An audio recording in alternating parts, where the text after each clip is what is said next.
प्रधानमंत्री मोदी अपने सांसदों को बार बार नसीहत देते हैं संयम और सलीके की, लेकिन उनके सांसद अपने ही पीएम की नसीहतों की धज्जियां उड़ा रहे हैं। बीजेपी सांसद साक्षी महाराज ने फिर उगली है जहरीले जुबान।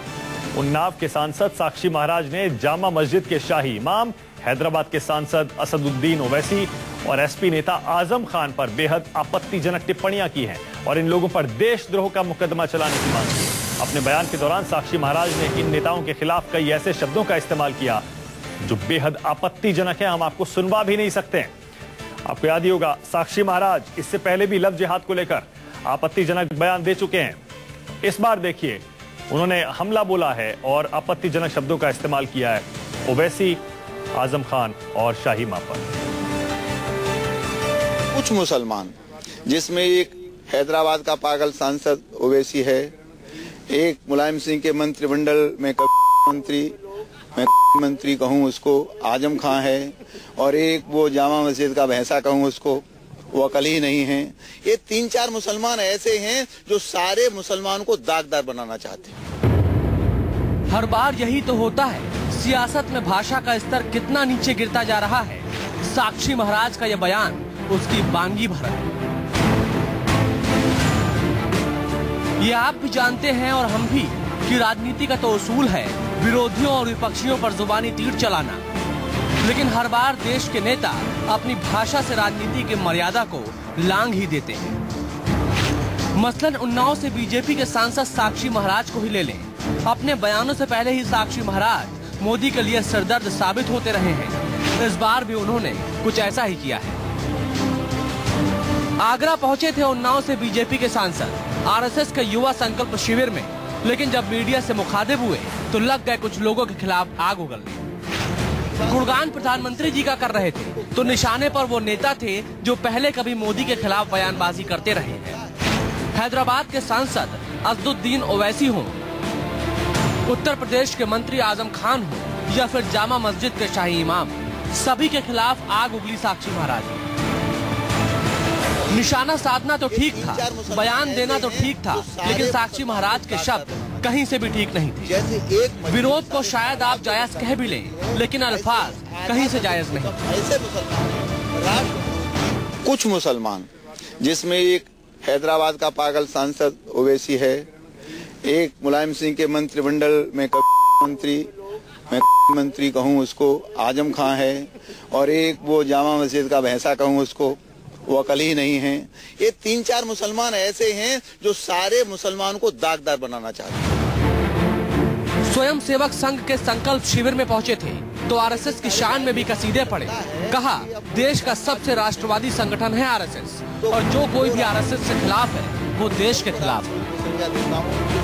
सारे के सारे राजनेताओं को लगता है कि अब मोदी का काट कुछ नहीं रह गया, तो कुछ वो राष्ट्रद्रोही, मैं उन सबको राष्ट्रद्रोही की संज्ञा देता हूं जो संघ का विरोध कर रहे हैं। न सिर्फ मोदी जी की तारीफ की साक्षी महाराज ने, बल्कि देश के मुसलमान की भी जमकर तारीफ की। ये बात और है कि उनके निशाने पर भी कुछ मुस्लिम नेता ही।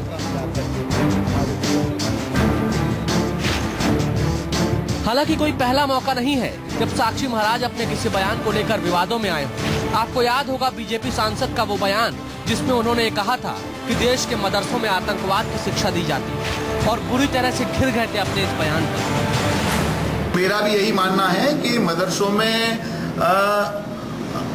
आतंकवादी प्रोटेक्शन तो दिया ही जाता है। मदरसों के माध्यम से ही लव जिहाद का ये जो बहुत बड़ा एक षड्यंत्र सारे देश में चल रहा है, और वे बाकायदा रेट फिक्स कर रखे हैं।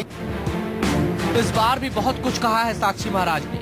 कई मुस्लिम नेताओं पर जुबानी हमला बोला है, लेकिन अपने बयान के अंदर जिस भाषा का इस्तेमाल किया है वो कहीं से भी मर्यादित नहीं कही जा सकती। भूपेंद्र शर्मा, आगरा, न्यूज़ 20। आइए एक बार फिर से आपको सुनाते हैं बीजेपी के सांसद साक्षी महाराज ने कैसे जहर उगला है कुछ नेताओं के खिलाफ। सुनिए। कुछ मुसलमान, जिसमें एक हैदराबाद का पागल सांसद ओवैसी है, एक मुलायम सिंह के मंत्रिमंडल में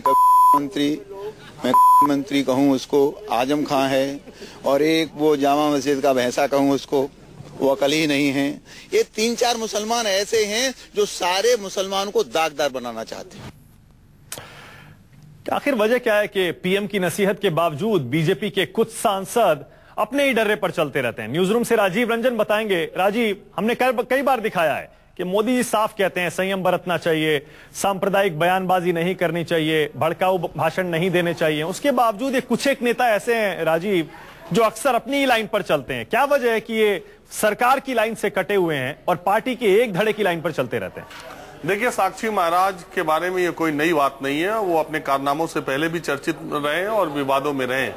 वो कई काम भी उन्होंने ऐसे किए हैं और कई बार बयान भी ऐसे दिए हैं। चौथी बार वो लोकसभा के सांसद इस बार जीत करके आए। हालांकि इस बार बहुत दिन के बाद, मुझे लगता है कि 15-16 साल के बाद वो संसद में पहुंचे हैं। तो वो अपने आप को चर्चा में रखने के लिए इस तरह की बातें वो करते हैं जो कि एक संप्रदाय विशेष के खिलाफ जहर उगलते रहते हैं। और लगातार अगर आप देखें, जब वो सांसद नहीं थे उसके पहले भी वो इस तरह के बयान देते थे। और जब से सांसद बने हैं तब से लगातार प्रधानमंत्री नरेंद्र मोदी सबका साथ सबका विकास की बात भले करते हो, लेकिन साक्षी महाराज जैसे कुछ तत्व भारतीय जनता पार्टी में अभी भी हैं जो सिर्फ घृणा फैलाने की बात करते हैं, जो सिर्फ नफरत फैलाने की बात करते हैं बयानों से। और मुझे ये समझ में नहीं आता कि साक्षी महाराज के बयानों की निंदा करने के लिए भारतीय जनता पार्टी के नेता सामने क्यों नहीं आते और उस बयान की निंदा क्यों नहीं करते। क्योंकि एक सांसद हैं और चौथी बार के सांसद हैं और बार बार इस तरह के बयान वो देते रहते हैं। जिन सांसदों के बारे में उन्होंने ये बातें कही है वो सारे लोग महत्वपूर्ण पदों पर बैठे हुए हैं। ऐसे लोगों के बारे में जो उनके खुद संसद के कलीग हैं, लोकसभा के भीतर उनके साथ बैठते हैं। और हालांकि राजीव, ये अलग बात है, नहीं ये आप सही कह रहे हैं, लेकिन हालांकि ये अलग बात है कि ये तीनों नेता भी, जिसमें शाही इमाम हो, असदुद्दीन ओवैसी हो या फिर आजम खान हो, वो खुद भी बहुत ही विवादास्पद बयान देते हैं और बहुत ही आपत्तिजनक टिप्पणियां करते रहते हैं। हाँ बिल्कुल, ये चुन चुन करके साक्षी महाराज ने अपने जैसे लोगों को जो उन्हीं की तरह जहर उगलने का काम करते हैं, चुन चुन के ऐसे ही लोगों का नाम लिया और वो लोग भी साक्षी महाराज का नाम लेते रहते हैं। मुझे बार बार ये लगता है कि इस तरह की जुबानी जंग के जरिए ये सारे लोग चर्चा में रहने की कोशिश करते हैं। सारे लोग, क्योंकि साक्षी महाराज को ऐसे तो कोई जानता नहीं, विवादों की वजह से और बयानों की वजह से ही साक्षी महाराज जाने जाते हैं। और बाकी उनका कोई और योगदान रहा हो, कोई किसी और बड़ी चीज में उनका नाम आया हो, ऐसा तो कभी रहा नहीं। बहुत बहुत शुक्रिया राजीव इस जानकारी के लिए। आगे बढ़ेंगे। दिल्ली में चुनाव की घंटी बजने वाली है। दिल्ली में जनवरी के अंत या फरवरी के शुरू में चुनाव हो सकते हैं। उपराज्यपाल ने कल कांग्रेस, आम आदमी पार्टी और बीजेपी से मुलाकात के बाद अपनी रिपोर्ट राष्ट्रपति को भेज दी है। इस पर भी आते हैं उस खबर पर, लेकिन फिलहाल आपको तस्वीरें साक्षी महाराज की फिर से दिखा देते हैं और वो बयान भी आपकी टीवी स्क्रीन पर है। देखिए साक्षी महाराज ने कैसे इस बार 3 नेताओं को निशाने पर लिया है, जिसमें आजम खान है समाजवादी पार्टी के, जामा मस्जिद के इमाम बुखारी हैं और हैदराबाद के सांसद असदुद्दीन ओवैसी हैं। न्यूज रूम से राजीव रंजन बता रहे थे कि कैसे खबरों में बने रहने के लिए, सुर्खियों में बने रहने के लिए साक्षी महाराज अक्सर इस तरह के बयान देते रहते हैं। और ऐसा नहीं है कि जिन तीनों के खिलाफ उन्होंने बयान दिया है वो ऐसा नहीं करते हैं, वो भी बिल्कुल इसी तरह के बयान अक्सर देते हैं मीडिया में बने रहने के लिए या फिर वजहों से। आपको पता ही होगा, इमाम बुखारी ने हाल ही में अपने बेटे की दस्तारबाद की सेरेमनी के लिए प्रधानमंत्री मोदी को नहीं बुलाया था और पाकिस्तान के पीएम नवाज शरीफ को निमंत्रण दे दिया था।